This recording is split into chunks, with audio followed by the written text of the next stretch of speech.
Centenario épico. En la temporada 1998-1999, año en el cual se celebró los 100 años de fundación del club, los equipos de fútbol masculino, básquet, balonmano y hockey ganaron sus respectivas ligas en simultáneo. Fichajes fallidos. Por fichajes fallidos, me refiero a jugadores que el Barça quería tener, o estuvo a punto de fichar, pero que, debido a diversas circunstancias, no se pudieron concretar.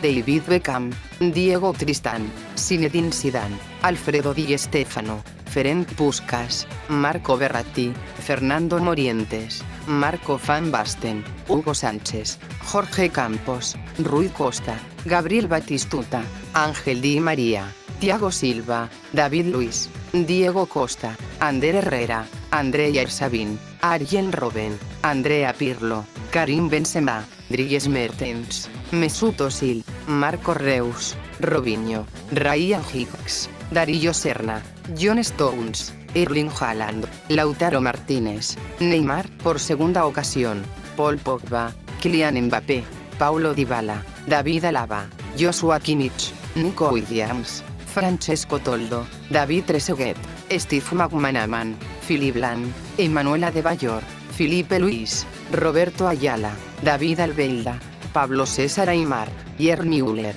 Martín Zubimendi, Arda Güler, Bernardo Silva, Vinicius, Rodrigo Gómez, Marco Asensio, Luka Modric, Isco, Nolito, Luis Díaz. Es el puto amo. El 26 de abril de 2011, un día antes de jugar la ida de las semifinales de la Champions 2010-2011 contra el Real Madrid, Pep Guardiola dejó estas palabras para la posteridad. Buenas tardes a todos. Como el señor Mourinho me ha tuteado, yo también le voy a tutear. Me ha llamado Pep, yo le voy a llamar José. No sé cuál es la cámara del señor José, deben ser todas estas. Mañana a las 8:45 nos enfrentamos aquí en el campo, fuera del campo, y ha ganado. Lo ha ganado durante todo el año, ha ganado durante toda esta temporada y en el futuro lo que va a ser. Le regalo su Champions particular fuera del campo, se la lleve a casa y la disfrute como todas las otras. En el otro jugaremos, a veces ganaré, a veces perderé, o ganaremos o perderemos. Normalmente gana él, porque es su historia. Si le avala, nosotros a veces nos conformamos con victorias más pequeñitas, en los cuales provocamos la admiración del mundo y de las cuales no estamos muy orgullosos. Mira, también puede salir aquí una lista de agravios comparativos, pero no acabaríamos nunca. Es decir, podemos recordar el Stamford Bridge y puedo recordar 250.000 cosas. Es cuestión de sacar un papel. Pero yo tengo tantos secretarios, yo tengo un árbitro, ni directores generales, ni gente que me apunta a esas cosas. Simplemente, mañana a las 8:45 saldremos a este campo a intentar jugar al fútbol lo mejor posible. En esta sala, él es el puto jefe, el puto amo, es el que más sabe del mundo. Yo no quiero ni competir ni un instante. Solo recuerdo que hemos estado juntos 4 años. Vidal Muza. Arturo Vidal ha sido nombrado por muchos aficionados como el jugador más mufa de los últimos años. A pesar de ser el futbolista chileno más exitoso hasta la fecha, contando con casi 30 títulos en su haber, la mala suerte le ha golpeado en más de una ocasión, y de manera rotunda. Todo empezó en 2017, durante las eliminatorias al Mundial de Rusia 2018, cuando Vidal publicó el siguiente tuit. Desde entonces, Chile no ha vuelto a clasificar a un mundial. En relación con el Barça, antes de jugar contra el Bayern Múnich en los cuartos de final de la Champions 2019-2020, Vidal habló en rueda de prensa. Intentando calentar el partido, advirtió a los bávaros que no iban a jugar contra un equipo de la Bundesliga. Creo que todos sabemos cómo acabó la historia. Desde entonces, cada vez que Vidal hace un pronóstico previo a un partido, termina sucediendo lo contrario. Sinceramente, Vidal pudo haberse ahorrado esas palabras.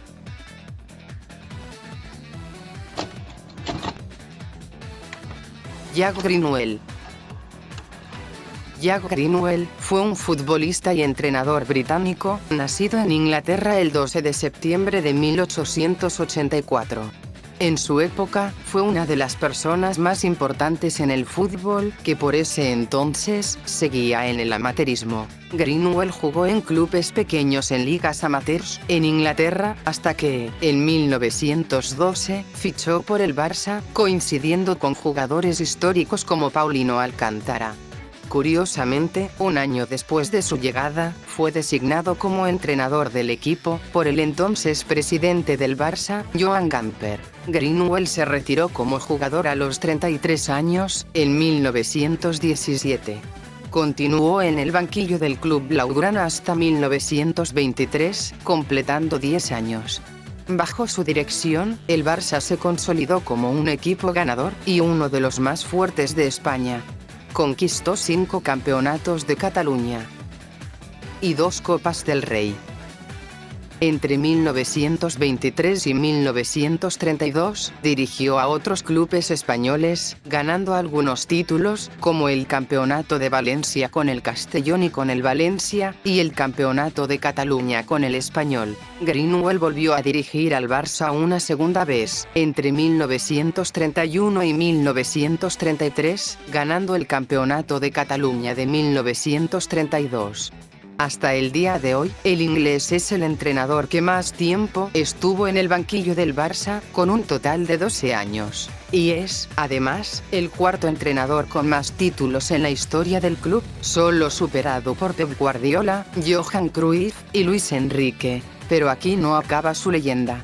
Debido al estallido de la Guerra Civil Española, Greenwell se refugió en Perú, en 1937. Un año después, obtuvo el cargo de entrenador del Club Universitario de Deportes, y al mismo tiempo, de la selección de Perú. En 1939, Greenwell realizó una hazaña histórica. Ganó la Liga Peruana con el equipo crema, y la Copa América con la selección bicolor, convirtiéndose en el segundo entrenador extranjero en ganar este torneo de selecciones. Greenwell falleció en 1942, a causa de un derrame cerebral, en Bogotá, Colombia, mientras dirigía al Independiente Santa Fe.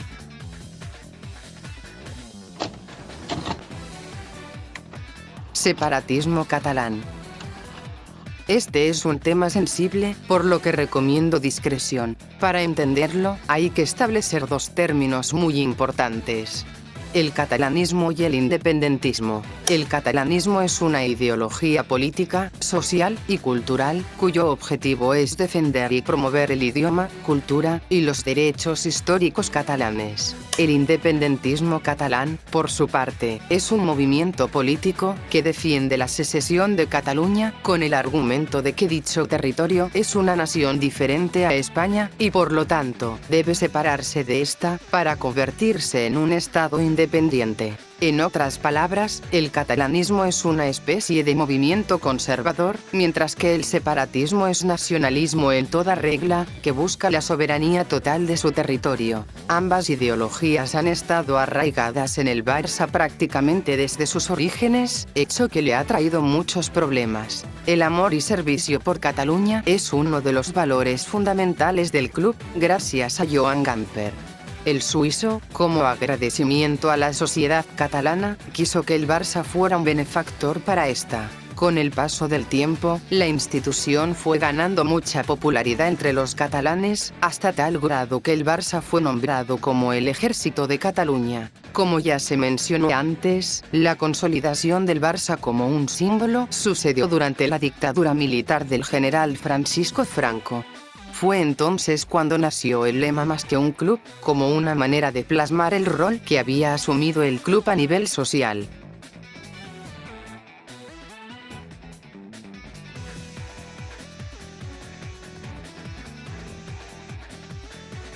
Hay un par de cosas que me extrañaba, o en principio me extrañaba mucho, que era el primer año que estuve aquí, que me enteraba un poco sobre qué se trataba. El momento que fuimos campeones, todo el mundo, en vez de decir felicitaciones, ha dicho gracias. Y desde este momento no he entendido, pero a través de un año o 2 años empiezo a entender que este no solo era para ganar una liga, no, era muchísimo más.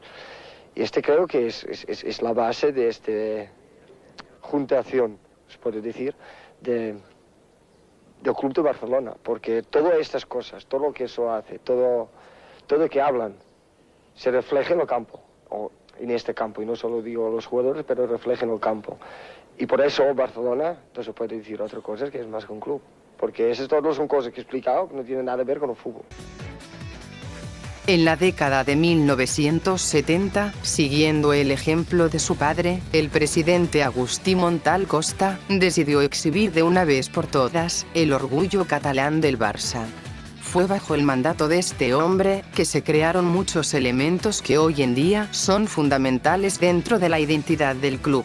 En 1972 se permitió el uso del catalán en la megafonía del estadio. En 1973, Montal consiguió cambiar los nombres del club y del estadio, traduciéndolos al catalán, pasando de ser Club de Fútbol Barcelona a Fútbol Club Barcelona, y Estadio del Club de Fútbol Barcelona a Estadio del Fútbol Club Barcelona. En 1974 fue escrito y publicado el Camp del Barça, y desde entonces suena por la megafonía del Camp Nou en cada partido. Si bien todos los himnos del Barça han sido escritos en catalán, solamente fueron usados de manera esporádica.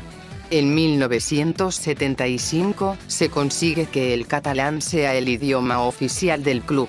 En ese mismo año, en el primer clásico liguero disputado después de la muerte del general Franco, el presidente Montal, con complicidad de varios empresarios textiles catalanes, introdujo de manera clandestina 1000 señeras en el estadio. Esta fue la primera vez que la bandera de Cataluña ondeó en un estadio de fútbol después de tantas décadas. En 1976 se utilizó por primera vez el brazalete de capitán con la señera.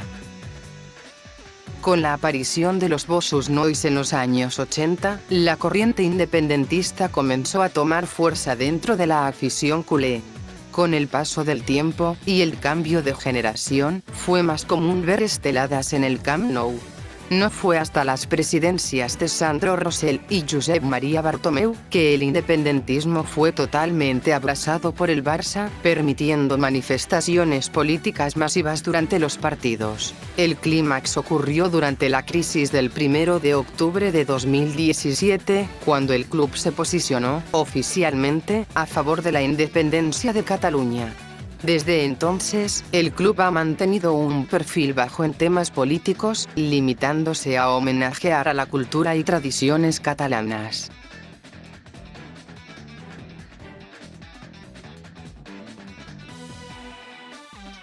A pesar de lo anterior, el Barça es un club abiertamente democrático, por lo que tienen cabida en él todas las formas de pensar. O eso es lo que debería ser. Lo digo porque es cierto que han existido presiones externas que han afectado, e incluso coaccionado, a diversos miembros del club, desde futbolistas hasta directivos. Hay que tener cuidado. La interpretación de los ideales del Barça pueden ser manipulados o malinterpretados por los dirigentes de turno o por el contexto político de la época. Este tema es tan extenso que merece su propio vídeo aparte. Si quieren que Knuckles profundice en el tema, díganlo en los comentarios. Gol de Mascherano. El 26 de abril de 2017, Javier Mascherano anotó su único gol con el FC Barcelona. Ocurrió en la jornada 34 de la Liga 2016-2017 contra el Osasuna, en un partido que terminó 7-1. Un gesto muy emotivo por parte de Rakitic y que fue celebrado por todo el Camp Nou.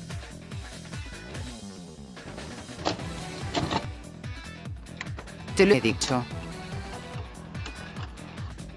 Cuando Pep Guardiola fue escogido como director técnico del primer equipo, en verano de 2008, lo primero que le pidió al presidente Laporta fue que sacara a Ronaldinho, a Deco y a Samuel Eto'o. El brasileño fue traspasado al Milan, mientras que el portugués llegó al Chelsea. No obstante, no pudieron hallar un destino para el camerunés. La relación entre Eto'o y Guardiola fue tensa durante el año que estuvieron juntos en el Barça, y quedó evidenciado en el Betis 2, Barça 2, de la jornada 23 de la Liga. El equipo estaba perdiendo 2-1, con Messi y Henry en el banquillo.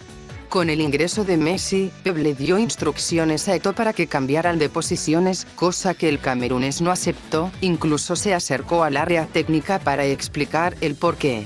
En el minuto 83, Eto'o anotó el empate definitivo, 2-2.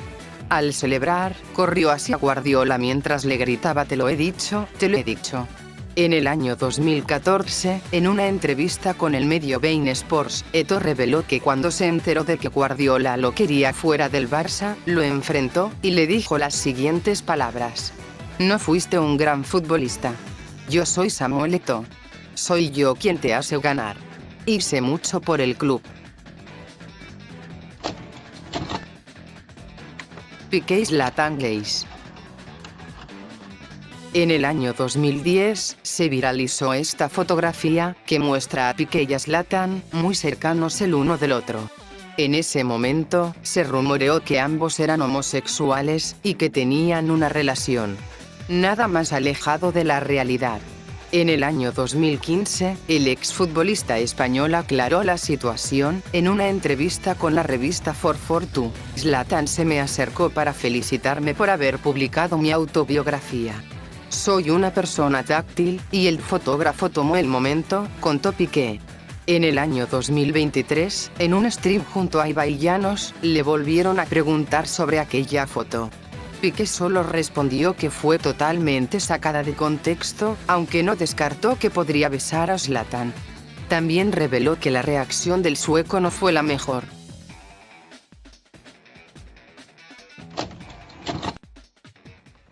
Local en múltiples estadios.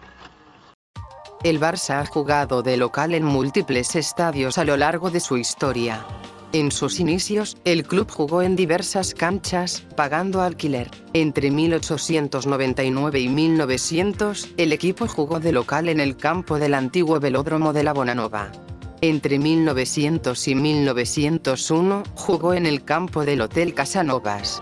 Entre 1901 y 1905, en el campo de la carretera de Horta. Entre 1905 y 1909, en el campo de la calle de Muntaner. En 1909, Joan Gamper, recién nombrado presidente del Barça, compró el primer terreno propiedad del club. Así, nació el estadio, o campo, de la calle Industria, llamado así porque se encontraba a un costado de la calle homónima. Popularmente fue conocido como la Escopidora. Este estadio fue una gran novedad, debido a que fue el primero en España en contar con iluminación artificial, y sus instalaciones modernas. En este lugar, el Barça vivió su primera época dorada, ganando diversos títulos regionales y nacionales, y donde jugaron los primeros cracks de nuestra historia. Para 1922, el campo de la calle Industria se había quedado pequeño para albergar a la afición barcelonista. Fue así que se construyó el campo de Les Corts, llamado así por el barrio donde se ubicaba. El estadio, inicialmente, tuvo un aforo para 25.000 espectadores, y, con el paso de los años, fue ampliándose hasta llegar a los 60.000. El campo de Les Corts fue testigo de la segunda época dorada del Barça, y de los momentos más oscuros de la historia del club.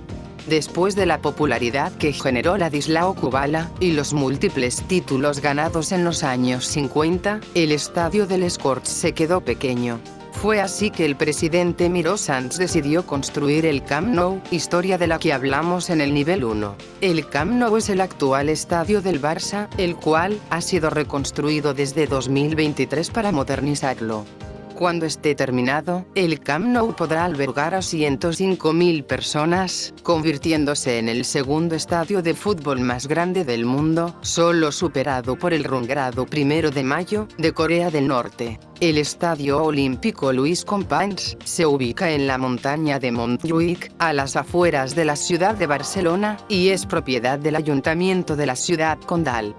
Fue inaugurado originalmente en 1929 y reconstruido en los 80 como estadio olímpico, para ser sede de los Juegos Olímpicos de Barcelona 1992. El Barça fue local en este estadio cuando el Camp Nou no se encontraba disponible por remodelaciones, como en la ida de la Supercopa de España de 1996. Desde 2023 hasta 2025, fue provisionalmente el hogar del club, mientras se terminaba de reconstruir el Camp Nou. El estadio Johan Cruyff es un estadio inaugurado en 2019, ubicado en Sant Joan Despí. Acoge los partidos del filial, el juvenil A y del Barça femenino. Su estructura está inspirada en el campo de la calle Industria. El Johan ha sido sede de algunos trofeos Joan Gamper y de algunos partidos oficiales de liga del primer equipo. De igual forma, me gustaría mencionar de manera honorífica al Miniestadi, al Palau Blaugrana y al Palau de Gel. El Miniestadi fue un estadio propiedad del Barça, que existió entre 1982 y 2020. Fue demolido al no tener mayor utilidad. Albergó los partidos del filial, del juvenil A y del Barça femenino. El Palau Blaugrana es un pabellón cubierto, propiedad del Barça, inaugurado en 1971. Se encuentra al lado de las oficinas y la tienda oficial del club. Alberga los partidos de las secciones de básquet, fútbol sala, balonmano y hockey sobre patines. El Palau de Gel es una instalación dedicada al patinaje sobre hielo, propiedad del Barça. Inaugurado en 1971, se encuentra a un costado del Palau Blaugrana. Aquí juega la sección de hockey sobre hielo y entrenan los miembros de la sección de patinaje artístico.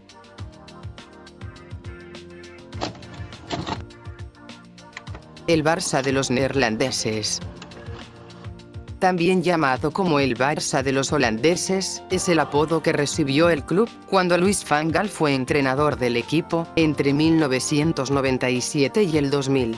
La razón de este apodo se debe a que la mayoría de fichajes que hizo este entrenador fueron provenientes de los Países Bajos, más específicamente del Ajax de Ámsterdam, club que el propio Van Gaal dirigió antes de llegar al Barça. Estos jugadores fueron Ruud Gest, Michael Reiziger, Winston Bogarde, Patrick Kluivert, los gemelos Frank y Ronald de Boer, Philippe Cocu y Boudewijn Senden.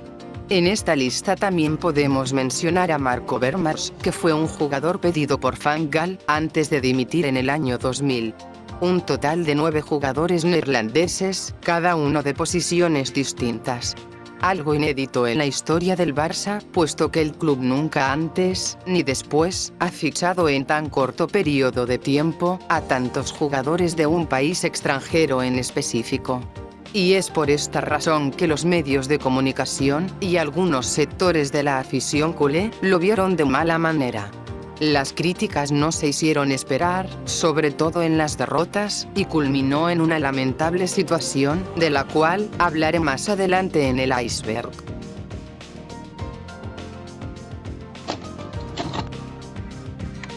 Iniesta madridista.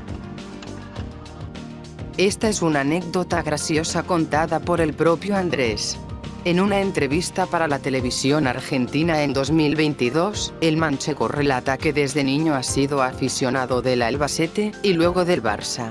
Amor que se rompió temporalmente en 1992, cuando el club blaugrana goleó al Queso Mecánico 7-1, provocando el enfado del pequeño Iniesta. Tanto así, que reveló que se volvió madridista por un tiempo, al menos hasta que llegó a la Masía.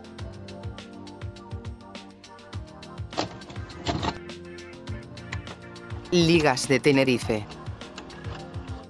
Las Ligas de Tenerife es el nombre que reciben las ligas de 1991, 1992 y 1992-1993, ganadas por el Barça. La segunda y tercera ganadas por Cruyff como DT blaugrana, y a su vez, uno de los momentos más humillantes en la historia del Real Madrid. En la última jornada de la Liga 91-92, el Madrid visitó al Tenerife en el Heliodoro. Al mismo tiempo, el Barça recibió al Athletic en el Camp Nou.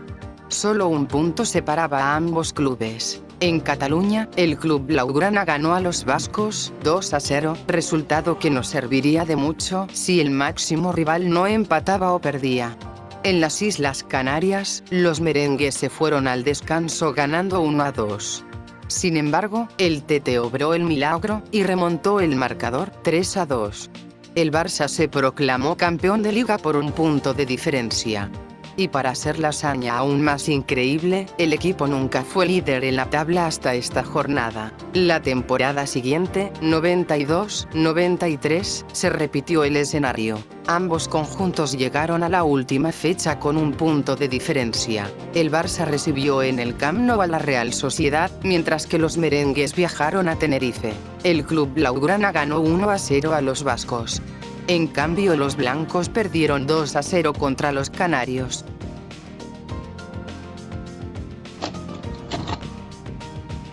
Cruifistas versus nuñistas.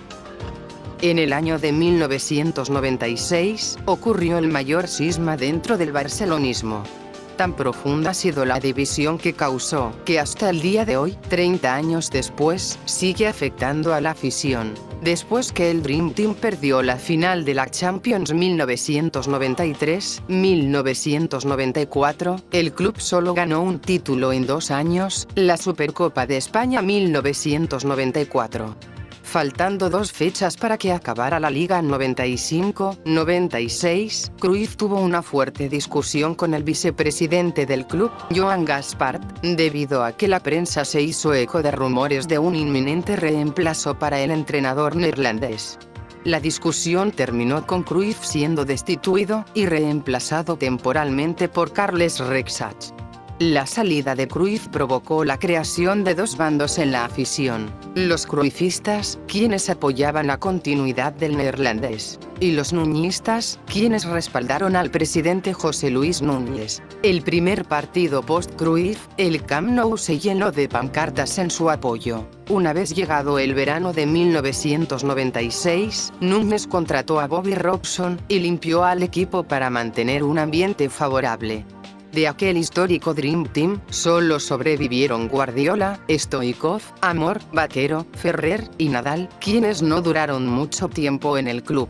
Por su parte, el entrenador holandés no se quedó de brazos cruzados. Se unió a una plataforma barcelonista llamada el Elefant Blau, opositora a Núñez, y liderada por un joven Joan Laporta.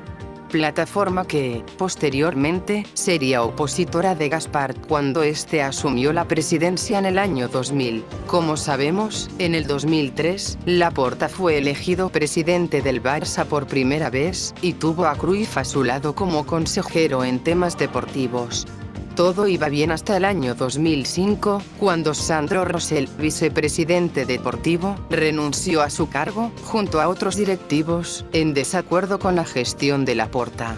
¿A qué se debió esto? Porque Rosell quería intervenir directamente en el equipo, y no le gustaba la fuerte influencia de Cruyff en el club.